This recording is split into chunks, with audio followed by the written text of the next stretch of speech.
Cada vez que nós ouvimos da palavra do Senhor, ouvimos do Evangelho, é uma oportunidade única. E estas oportunidades, elas estão cessando. Não sei se os irmãos, acredito que concordam comigo, ou têm essa noção, que é cada vez mais difícil a verdade chegar aos ouvidos do ser humano que continua a pecar, que está acostumado ao pecado e permanece iníquo. É cada vez mais difícil para o ser humano ouvir da palavra de Deus. E cada vez mais difícil falar da palavra de Deus diante também de tantas armadilhas satânicas que têm entrado nas igrejas, entrado em todos os lugares e impedido com que a verdade santa do Senhor possa transformar os corações dos homens.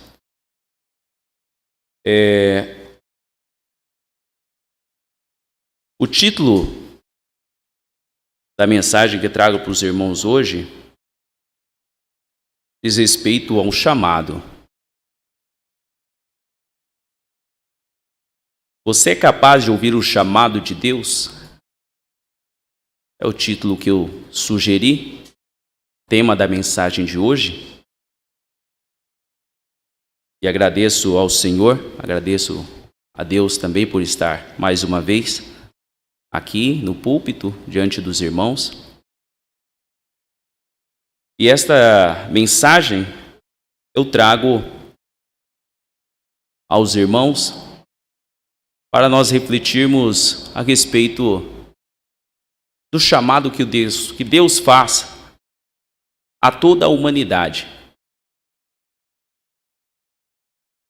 Antes de prosseguirmos, vamos mais uma palavra de oração. Amado e glorioso Deus, obrigado, meu Pai, pelo Senhor permitir que aqui estivéssemos mais uma vez, todos nós juntos em Sua amada igreja, para podermos cultuar o Teu santíssimo nome. Perdoa os nossos erros, perdoa as nossas falhas. Te peço, meu Deus, que o Senhor me ajude para que eu possa falar de Ti unicamente. Te peço que o Senhor possa usar cada irmão que aqui está como instrumento para poder Te honrar, para poder resplandecer a Sua glória. É em nome de Jesus Cristo que eu Te peço e agradeço. Amém, Senhor. O que é um chamado? Podemos, em primeira análise ou observação, dizer que o chamado talvez seja pronunciar o nome de alguém em alto e bom som, geralmente pelo nome, algo que possa indicar intimidade entre quem emite o chamamento e quem é chamado. Quem chama, chama por um propósito. Por exemplo, quando ouvimos nossos pais e mães nos chamarem pelos nossos nomes, conhecíamos a voz e logo atendíamos sem demora. Sabíamos que a convocação feita por nossos pais e mães eram para atender o cumprimento de alguma exigência, explicitando de forma mais adequada ao lugar que hoje e neste instante estamos. O chamado, neste contexto, que melhor se enquadra e traduz o sermão desta noite, é o chamado espiritual que o Senhor faz a todos. E ouvir, conhecer a voz do Senhor e cumprir com a sua vontade é o nosso dever. Eclesiastes, capítulo 12, versículo 13. De tudo o que se tem ouvido, o fim é: teme a Deus e guarda os seus mandamentos, porque isto é o dever de todo homem. O escritor aqui deixa muito bem claro que não é facultativo, é um dever. É o dever de todo homem guardar os mandamentos de Deus. e temê-lo. Temer é respeitar. Isso também hoje é difícil fazer com que muitas pessoas entendam que o respeito é temer. Muitas pessoas hoje trazem este contexto de forma muitas vezes enviesada por algum tipo de ideologia para levar o jovem, a criança, a pensar que o respeito é a amizade. E o respeito é unicamente o fato de poder se confiar no pai e na mãe. Não. Você pode ser amigo do seu pai e da sua mãe? Claro, sem dúvida. Devemos. Mas você também deve temê-los. Devemos temer. Assim é com Deus. Devemos ser amigo do nosso Senhor? Sim. Porém, devemos temê-lo. Porque Ele é o único que, além de tirar a nossa vida aqui na terra, pode nos colocar do inferno. Exatamente. Sem distinção, o Senhor chama a espécie humana que está arraigada ao pecado ao arrependimento e oferece salvação ao pecador redimido, justificado em Jesus Cristo. O Senhor não apenas chama, Ele se apresenta a mim, a você, a todos os que o ouvem e também aos que o desprezam. Manso e suave é o seu chamado, repleto de inconfundível e inigualável amor. Este é o seu convite. Não há como esconder esta máxima quando ousamos falar da vontade do Senhor. E a sua vontade foi a de se manifestar desde o princípio da criação, da fundação, como o sábio Criador que provê, que abastece e que resgata.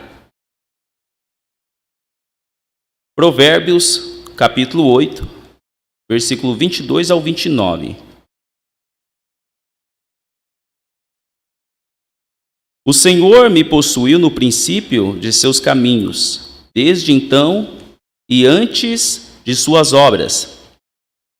Desde a eternidade fui ungida, desde o princípio, antes do começo da terra, quando ainda não havia abismos, fui gerada, quando ainda não havia fontes carregadas de águas.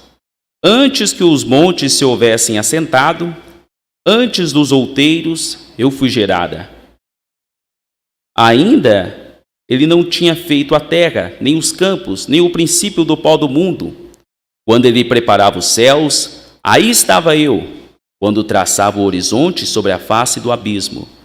Quando firmava as nuvens acima, quando fortificava as fontes do abismo, quando fixava ao mar o seu termo, para que as águas não transpassassem o seu mando, quando compunha os fundamentos da terra. Este Provérbios, capítulo 8, acredito que os irmãos já tenham lido, se não leram, é um Provérbios muito bonito, né? É um chamado, um convite à sabedoria. E escolhi estes versículos. Salomão aqui nos mostra quem é o Senhor, quem é Deus. Ele viu aqueles que fariam a sua vontade muito antes de tudo ser gerado, de tudo ser feito. E tudo o Senhor fez para quê? Para que a sua vontade se tornasse cada vez mais pública diante dos homens, cada vez mais cristalina, mais visível. E para quê? Para que a sua bondade e verdade se manifeste diante dos homens. Deus tudo fez, né, irmãos? Deus tudo fez. E com propósitos.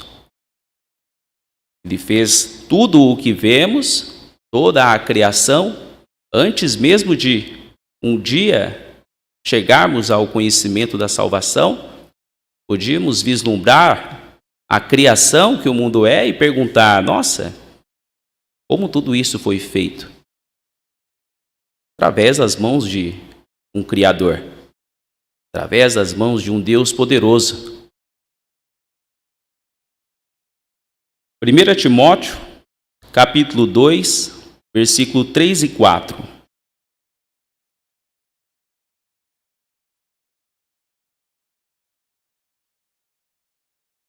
Porque isto é bom e agradável diante de Deus, nosso Salvador, que quer que todos os homens se salvem e venham ao conhecimento da verdade. E tudo foi feito por Deus para este propósito, para lhe dar condição a todo homem, para que ele conheça a salvação. E a vontade de Deus é esta, e quer que todos os homens se salvem. Isto é agradável, isto é bom para o Senhor. Esta é também a consumação da natureza divina, pois o Senhor é supremo benfeitor e eterno opositor do pecado.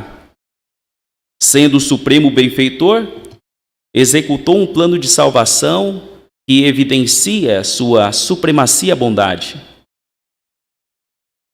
Não há ninguém que possa se justificar diante dele sem a admissão de que Cristo é o Filho de Deus, sem olhar para si e compreender que o pecado que habita o meu interior não pode ser lavado, não pode ser esquecido, se eu não aceitar que somente Cristo e o sangue do Cordeiro que o Senhor proveu, o seu Filho unigênito, pode resgatar-me da condenação diante dele, justo juiz, que ofertou tão grande salvação ao homem pecador.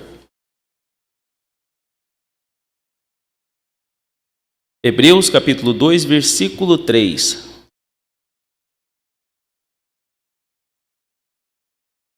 Como escaparemos nós, se não atentarmos para uma tão grande salvação, a qual, começando a ser anunciada pelo Senhor, foi-nos depois confirmada pelos que a ouviram?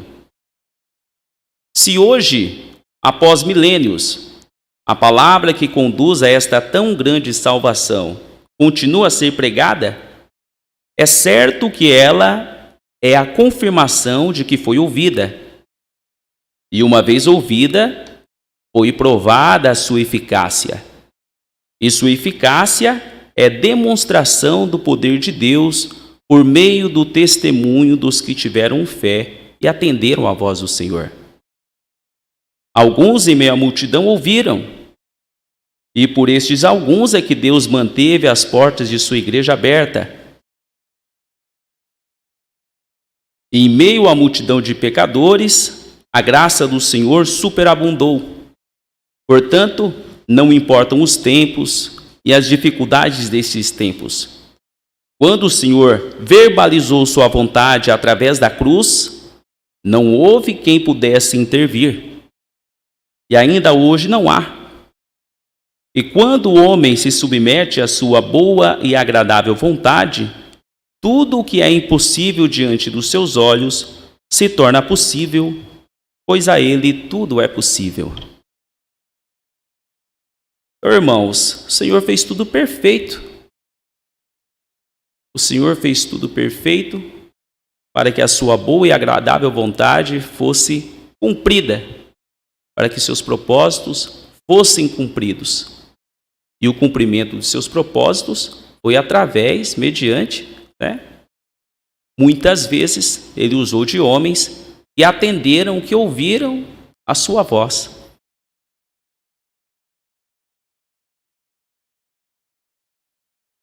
Mateus capítulo 19, versículo 25 e 26.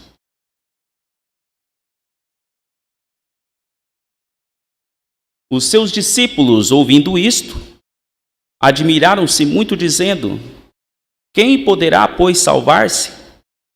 E Jesus, olhando para eles, disse-lhes: aos homens é isso impossível, mas a Deus tudo é possível. Estes versículos, este capítulo, o Senhor Jesus estava a conversar com o jovem rico, certo, irmãos? E o jovem rico dizendo que já tinha feito tudo que o Senhor estava a pedir. E quando ele disse: vende tudo e dá aos pobres, depois segue-me. E o jovem rico ficou triste e afastou-se do Senhor, quando ele disse seria mais fácil um camelo passar pelo fundo de uma agulha do que um rico entrar nos céus. O contexto deste versículo. Mas o que eu quero trazer aos irmãos é que a grande obra, a maior obra que o Senhor construiu ao longo dos tempos, além de tudo o que podemos ver, é a salvação. A salvação por meio de Jesus Cristo.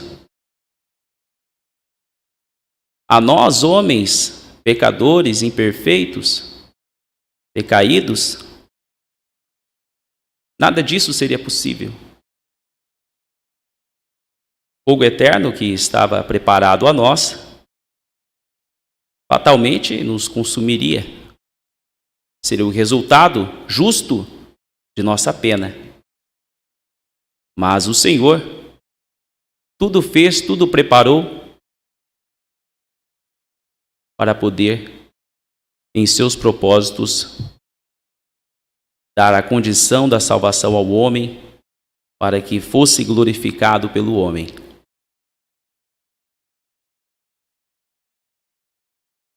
E também, Marcos capítulo 9, versículo 23.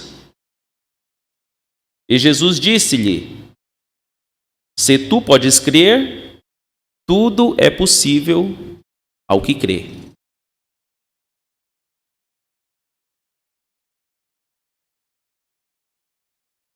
Muitas situações em nossas vidas, né, irmãos, somos pegos de surpresa, somos tentados ou somos desfalecidos por alguma situação em que somos submetidos e que estamos submetidos, pois vivemos em carne, vivemos neste mundo, e se ainda existe alguém que não foi provado, será. Isto é algo notório, natural a todo homem. O sol, a chuva, para justos e injustos. Mas o Senhor, Ele precisa ser glorificado. O Senhor capacitou o homem para que ele cumprisse com o dever de glorificá-lo. E cada um tem em si, portanto, tudo o que é preciso para poder glorificar o nome de Deus.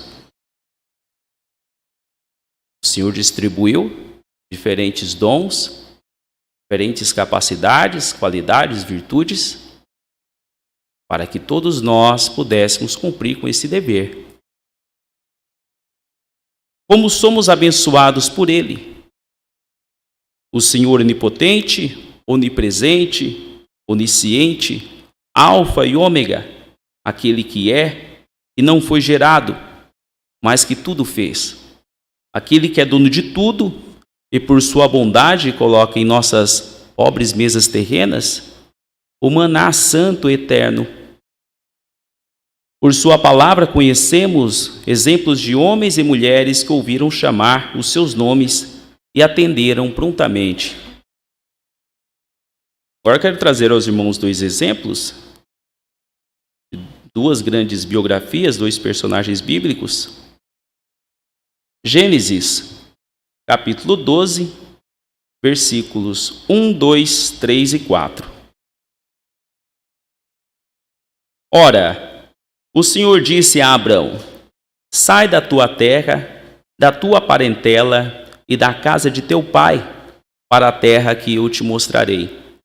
E far-te-ei uma grande nação, e abençoar-te-ei, e engrandecerei o teu nome. E tu serás uma bênção. E abençoarei os que te abençoarem, e amaldiçoarei os que te amaldiçoarem. E em ti serão benditas todas as famílias da terra. Assim partiu Abrão, como o Senhor lhe tinha dito. E foi Ló com ele, e era Abrão da idade de 75 anos, quando saiu de Harã. Nem a idade, nem o fato de sua mulher ser estéril foram justificativas suficientes para que Abrão, ancestral do nosso Senhor e Salvador Jesus Cristo, não atendesse à voz de Deus. Um senhor de idade avançada saiu a caminhar por terras estranhas, colocando sua vida, seu conforto, sua estabilidade familiar em risco, tudo porque confiou na voz que chamou o seu nome. Serás pai de várias nações.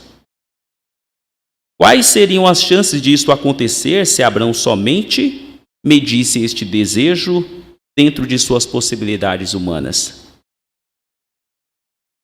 Imaginamos, irmãos, um senhor com esta idade sair a caminhar dizendo: serei pai de muitas nações. Deixo para vocês tudo aqui o que tenho, levo minha mulher.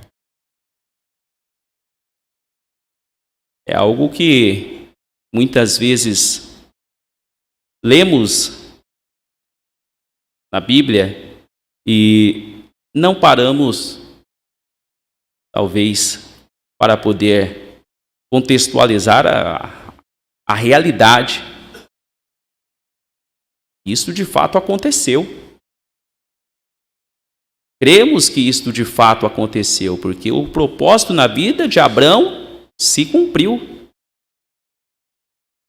Ele foi pai de muitas nações. E por meio dele, sendo ancestral de Jesus Cristo, a linhagem real, o Senhor Jesus Cristo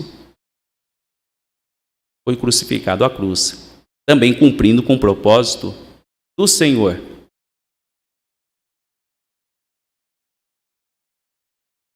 De que forma isto poderia acontecer se Abrão ou se nós medirmos as nossas expectativas somente por nossos olhos terrenos? É quando temos que sempre lembrar.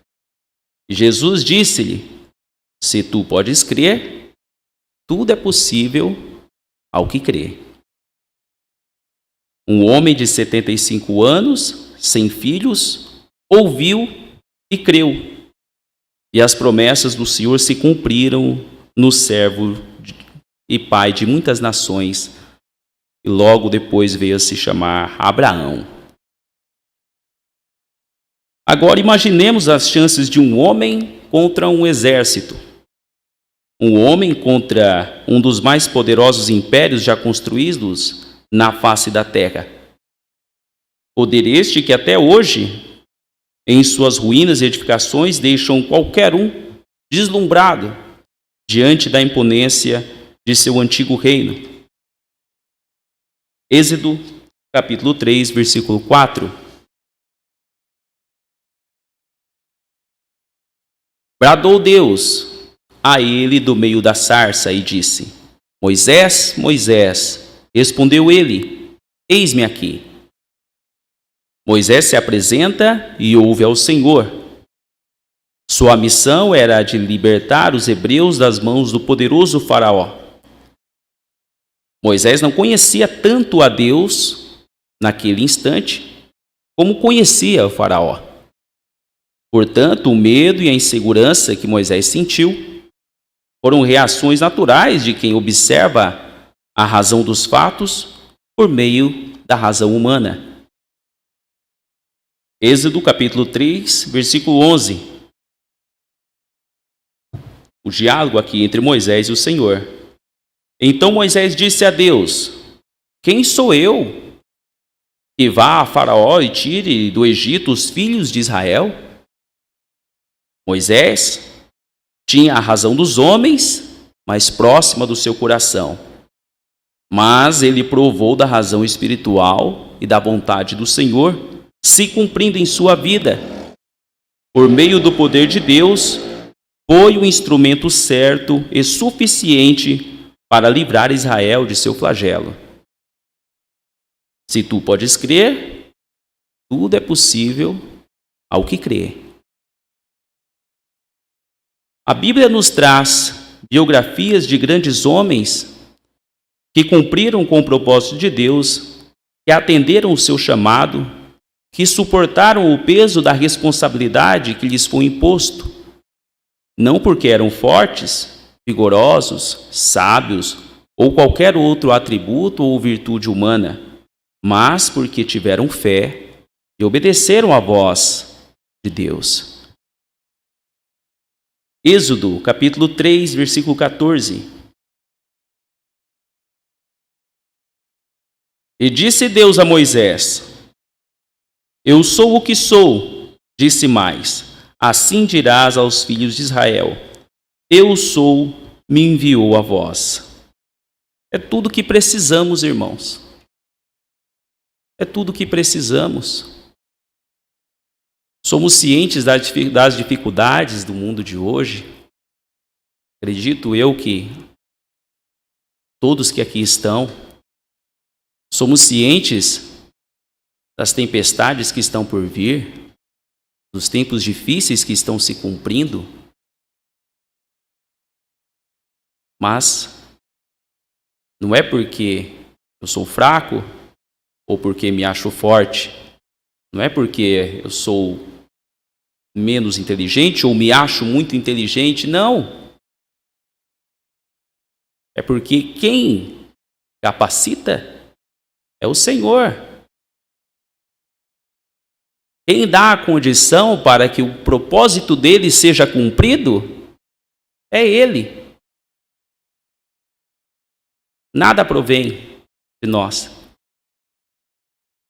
O Espírito Santo que Ele nos deixou como Consolador é que irá nos aperfeiçoar até o último dia.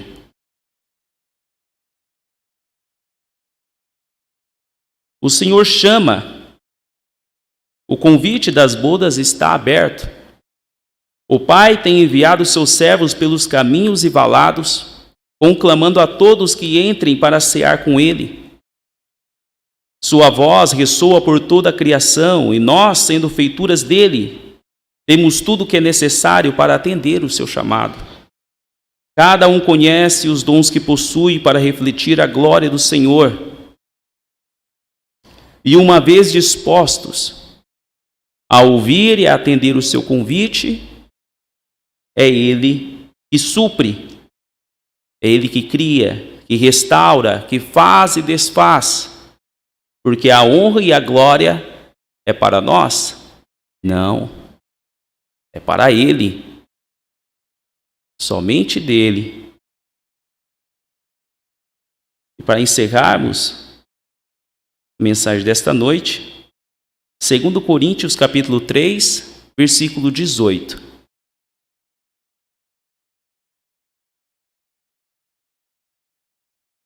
Mas todos nós, com o rosto descoberto, refletindo como um espelho a glória do Senhor, somos transformados de glória em glória na mesma imagem, como pelo Espírito do Senhor.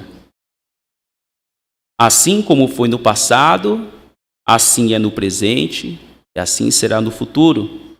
Portanto, assim é. Somos chamados a refletir a glória do Senhor nos céus, em tudo que fazemos e em tudo que temos. Amém?